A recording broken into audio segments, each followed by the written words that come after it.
아침을 여는 묵상의 자리에 올라오신 교우 여러분들을 사랑하며 축복합니다. 해가 바뀌어 이스라엘이 전쟁에 나설 때가 찾아왔습니다. 여전히 용맹한 요압은 암몬과 랍바를 공략하고 다윗은 후방에 머물러 있었죠.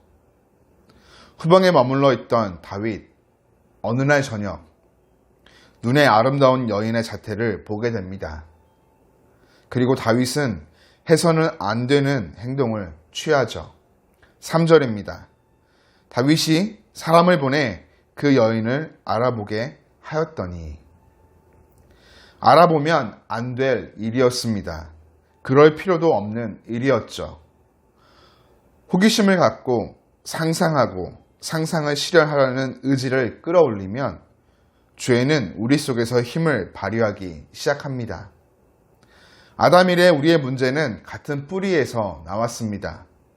요한일서 2장 16절과 17절은 이렇게 말합니다.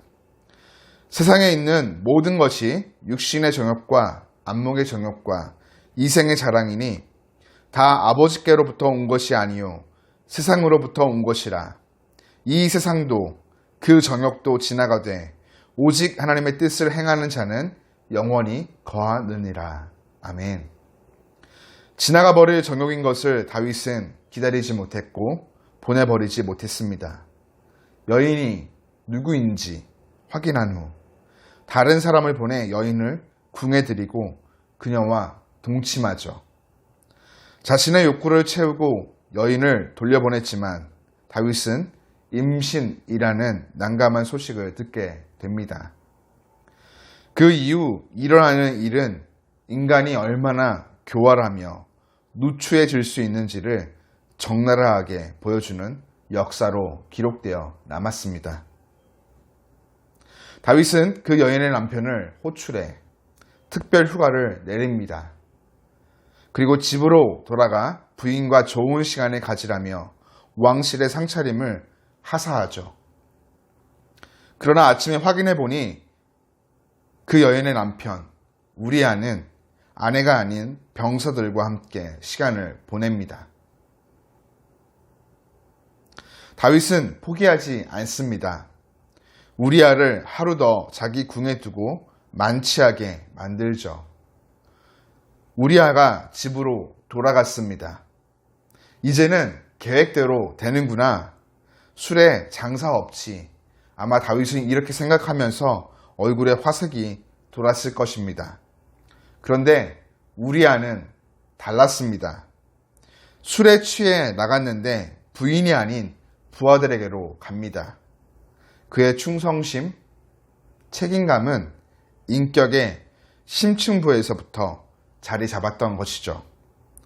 음주운전, 취중폭언, 폭행, 술과 관련된 범죄를 놓고 사회적인 논란이 많습니다. 사람은 술김에 이상한 짓을 하는 것이 아니라 술김에 그 속내가 나오는 것이죠. 술 취해서 보여주는 그 모습이 진짜 그 사람인 것입니다. 우리아는 참 군인, 참 애국자였습니다. 이방 햇사람인데도 말이죠. 이방인 출신 우리아의 흠없는 정신과 행동은 순도 100%의 혈통을 가진 다윗, 그리고 우리를 부끄럽게 만듭니다. 그 밤의 선택으로 인해 우리에게 닥칠 일을 이미 알고 있는 우리는 그의 고결하고 우직한 모습을 보며 가슴 아프지 않을 수가 없는 것이죠. 올바른 생각과 노력이 성공이나 행복을 보장하지 못하는 현실. 그러나 어찌하겠습니까?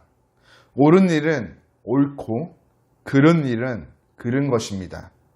우리의 선택이 불러올 결과와 상관없이 옳은 일을 선택한 사람, 그런 사람만이 하나님이 주시는 평안 아래 눈을 감고 편히 잠을 청할 수가 있는 것이죠. 사랑하는 교우 여러분, 우리 삶에 찾아오는 육신의 정욕과 안목의 정욕과 이생의 자랑에서 시작되는 불필요한 생각과 행동을 멀리 합시다.